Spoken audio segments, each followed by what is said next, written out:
খুব ইম্পর্টেন্ট একটা কথা বলি, প্রিয়াঙ্কা চোপড়া 10 বছরের ছোট একটা ছেলেকে বিয়ে করেছে। বিপাশা বসু, ক্যাটরিনা কাইফ তাদের চেয়ে 5 বছরের ছোট একটা ছেলেকে বিয়ে করেছে। কুনাল, সুহা এরাও 5 বছরের ছোট, একজন মানে ওয়াইফ বড় আর কি হাজব্যান্ডের চাইতে।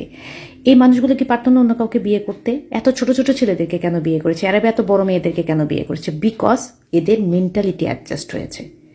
শাহরুখ হিন্দু একটা মেয়েকে বিয়ে করেছে, তারা ধর্ম চেঞ্জ করেনি, তাও তারা হ্যাপি কাপল। কেন? বিকজ তাদের মেন্টালিটি অ্যাডজাস্ট করেছে, তারা একজন একজনকে বোঝে। আর এটাই ইম্পর্টেন্ট।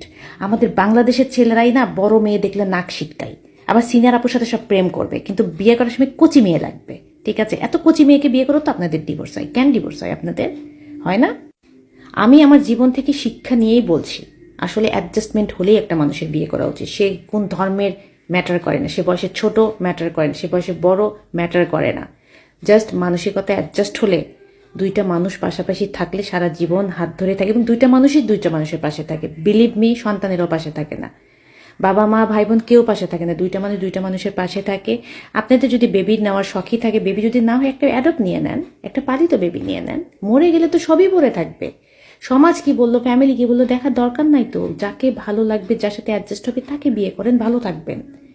কিসের ভাই কচি মেয়ে, কিসের ভাই টাকা আলা ছেলে, এগুলো বাদ দিয়ে ভালোবাসতে শিখুন। সমাজের ধার দাইরেন না, দেখেন কার সাথে আপনার মেন্টালিটি অ্যাডজাস্ট করতেছে। আমি তো তাই করব। যদিও আমি এই জিনিসটা আরো আগে বোঝা লাগতো, বুঝেছি, বাট দেরিতে তো বুঝেছি, না হলে করবই না। কিন্তু তাকেই বিয়ে করব যার সাথে আমার মেন্টালিটি অ্যাডজাস্ট হবে। সে হোক সিনিয়র, হোক জুনিয়র, ছোট বড়, টাকাওয়ালা গরিব, কোনো কিছু আমার ম্যাটার করে না।